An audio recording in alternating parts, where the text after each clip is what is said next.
every man rejected. The 60-year-old widow for being too old until a broken rancher made her feel. They rejected her politely at first, the way people do when they believe kindness can soften a verdict already decided.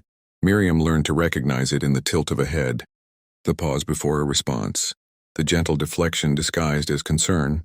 "You seem lovely," they would say, or "You deserve someone wonderful," as if wonderful was always somewhere else, always younger, always not her. At 60, she had become an idea instead of a possibility. At church potlucks, she brought her best dishes, slow-braised chicken with herbs, warm bread wrapped in cloth so it stayed soft, and people praised her like a favorite aunt. Men took plates from her hands and thanked her warmly, then sat beside women with smoother faces and unlined hands. Miriam smiled through it, collecting empty cups, telling herself she was imagining things. But imagination didn't explain the way conversations thinned when she joined them, or how compliments never turned into invitations. She tried once more, quietly, after a friend insisted she shouldn't give up. The dating site profile took her an entire afternoon. She chose a picture where the light was kind and her smile felt like her own. The messages came in quickly at first, hopeful, curious, friendly. Then the question arrived: age? Always age, and after she answered honestly, the replies slowed or stopped altogether. One man told her she looked great for her age, as if her existence were a defiance. Another suggested friendship instead, a word that landed like a closed door. When she finally closed the laptop, she didn't cry. She simply sat there, hands folded, listening to the house tick and settle around her. Grief had taught her that tears were not guaranteed. Sometimes disappointment arrived as a hollow calm. Her husband had been gone 7 years, and she had made peace with that loss. But she hadn't expected to feel dismissed by the living. So Miriam stopped trying, not in a dramatic way, not with vows or bitterness. She let go quietly, the way one stops waiting for a bus that never comes. She sold the larger house and bought a smaller one near the edge of ranch country, where the land opened wide and the horizon felt honest. The place needed work, but it was solid, and the evenings were so quiet she could hear wind move through grass like breath. Loneliness didn't disappear. It simply changed shape. It became something she carried with her as she watered the garden or folded laundry, an ache that rose in the evenings, when the kettle sang and there was no one to ask how the day had gone. She learned small comforts, books she reread, a radio murmuring voices at night. But there were moments when the quiet pressed in too close. The windstorm came suddenly, loud and relentless, rattling windows and pulling at the old fence that marked the edge of her property. Miriam watched from inside as one section finally gave way, boards cracking like a sharp report. She sighed, already calculating costs and phone calls. Hiring help would be expensive, and she disliked asking neighbors she barely knew. The next morning, she stood surveying the damage, boots sinking slightly into the wet earth. A truck slowed on the road, dust still clinging to its sides despite the rain. It stopped and a man stepped out with the careful movement of someone who knew his body's limits. He had a limp, not dramatic, just enough to notice, and a face weathered by sun and worry. "Fence yours?" he asked, voice low and plain. "Yes," Miriam said, surprised. "It came down in the storm." He nodded, already looking at the broken posts. "I'm Jack, ranch up the hill." She had heard of him. Everyone had. The rancher who'd lost his wife and then, not long after, much of his land to debt and bad luck. People spoke his name with sympathy and distance, as if sorrow were contagious. "I was going to hire someone," Miriam said, suddenly unsure why she felt the need to explain. Jack shrugged. "I've got time today." He didn't ask about payment right away. He didn't fill the silence with chatter. He simply assessed, fetched tools from his truck, and began working. Miriam watched from the porch at first, unsure if she should hover or retreat. There was something steady in the way he moved, despite the limp, as if he trusted routine more than strength. After a while, she brought him water. "Thank you," he said, meeting her eyes as if the words mattered. Not rushed, not automatic. They talked then a little, about the storm, about how the soil held water longer this year, about fences that had been standing longer than either of them. It wasn't deed conversation, but it was easy, and Miriam realized how starved she'd been for ease. Jack didn't look at her with appraisal or pity. He didn't search her face for youth or novelty. He listened, occasionally nodding, occasionally offering a dry comment that made her smile. Before she realized she was smiling, when he finished, the fence stood straighter than before. Jack wiped his hands on a cloth and named a price that was fair, almost modest. Miriam paid him, then hesitated. "Would you like some lunch?" she asked, the question slipping out before she could reconsider. He considered it, then nodded once. They ate at the small kitchen table, the afternoon light stretching across the floor. They spoke of ordinary things, where he'd learned to fix fences, how she'd ended up here, and avoided the obvious subjects, without needing to agree to do so. There was relief in that. When Jack left, he didn't linger or make promises. He stood on the porch, hat in hand. "If it breaks again," he said, "you know where I am," after his truck disappeared down the road. Miriam stood in the doorway longer than necessary. The house felt different, not louder, not fuller, just less heavy. That night she turned the radio off before bed. The silence was still there, but it no longer felt like proof of anything. She slept more deeply than she had in months, unaware that something had shifted.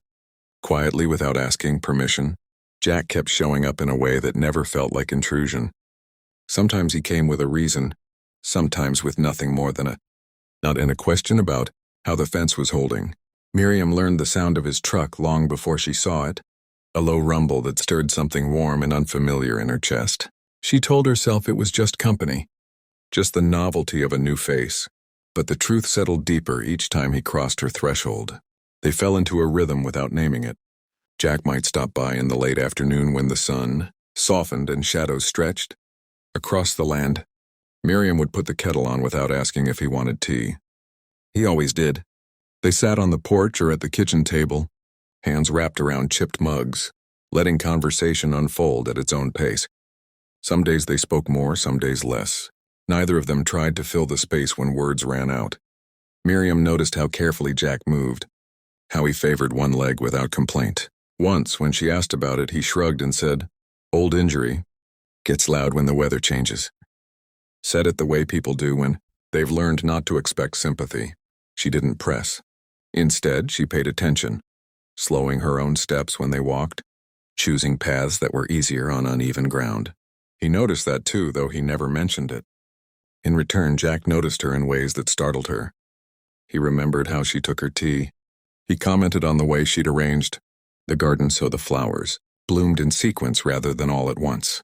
He listened when she spoke about her husband, not with the tight politeness people often used, but with genuine interest, as if her past was not a threat to the present. One evening, dark clouds gathered faster than expected. The air turned sharp, the kind that warned of trouble. Jack had driven over to drop off a piece of wood he thought she might need someday. By the time thunder cracked overhead, rain was already pounding the ground, turning dust to mud in seconds. "You can't drive back in this," Miriam said, concern overtaking politeness. Jack looked out the window, then nodded. "Road'll wash out." They sat together as the power flickered and finally died. The house fell into sudden quiet, broken only by rain and the low roll of thunder. Miriam lit candles, their small flames pushing back the dark just enough. Shadows danced on the walls, making the room feel both intimate and exposed. They talked then, more honestly than before. Not all at once, not in confessions, but in pieces. Jack spoke about the ranch, how it had once been full of life and plans, how it now felt too large and too empty. He spoke about his wife without naming her, describing habits instead, how she'd sung while cooking, how she always left one light on. "I don't fix things the way I used to," he said quietly, staring at his hands as thunder shook the windows. "Some things don't mend." Miriam felt the weight of his words settle between them. She knew that truth intimately. "Some things change shape," she said after a moment. "They still hold, just differently." He looked up at her then, as if the idea had never occurred to him. The candlelight caught the lines in his face, not hiding them, not softening them, just showing them honestly. She wondered, not for the first time, when she'd stopped wishing her own lines away. The storm stretched on. When it finally eased, the house felt too quiet again, the candles burning low. Jack stood, pulling his jacket on. There was hesitation in the way he moved, a pause that felt heavier than any words they'd shared. "People think I'm broken," he said, voice rough but steady. "They're not wrong." Miriam stood too, close enough now to feel the warmth he carried in from the storm. "People think I'm invisible," she replied. "They're wrong too." The words surprised her as much as him. She hadn't planned to say them. They rose up from years of swallowed explanations and unasked questions. For a moment, neither of them moved. The space between them felt charged, not with urgency but with recognition. Jack lifted his hand slightly, stopping halfway, giving her time to step back if she wished. She didn't. She reached out instead, her fingers wrapping around his. His hand was rough and warm, familiar in a way that made her chest ache. He squeezed once, gently, as if confirming what he already knew. It wasn't dramatic. No sweeping declarations, no sudden certainty. It was a quiet agreement to stay in that moment a little longer. From then on, things shifted subtly. Jack's visits became more frequent, though still unannounced. Miriam found herself looking forward to them, not with anxious anticipation, but with a calm sense of rightness. She caught herself humming while cooking again. She laughed more easily, surprised by the sound of it. Others noticed, too. A neighbor commented that she seemed lighter. At church, someone asked if she was seeing anyone. Miriam smiled and said nothing, not out of secrecy, but because what she had didn't need defending or explaining. Jack never made her feel as if she had to compete with a memory or prove her worth. He didn't treat her years as a flaw to overlook. When he looked at her, she felt chosen not despite her age, but because of everything it represented: endurance, tenderness, the courage to remain open after loss. One evening, as they sat watching the sun dip below the hills, Jack spoke without looking at her. "I don't know where this goes," he said. Miriam nodded. "Neither do I." They sat in that truth comfortably, hands resting close enough to touch. The future didn't feel like a promise or a threat. It felt like space, wide, honest space where two people who had been set aside could stand and be seen. For the first time in years, Miriam didn't feel too old, too late, or too much. She felt present. And in Jack's quiet company, that was more than enough.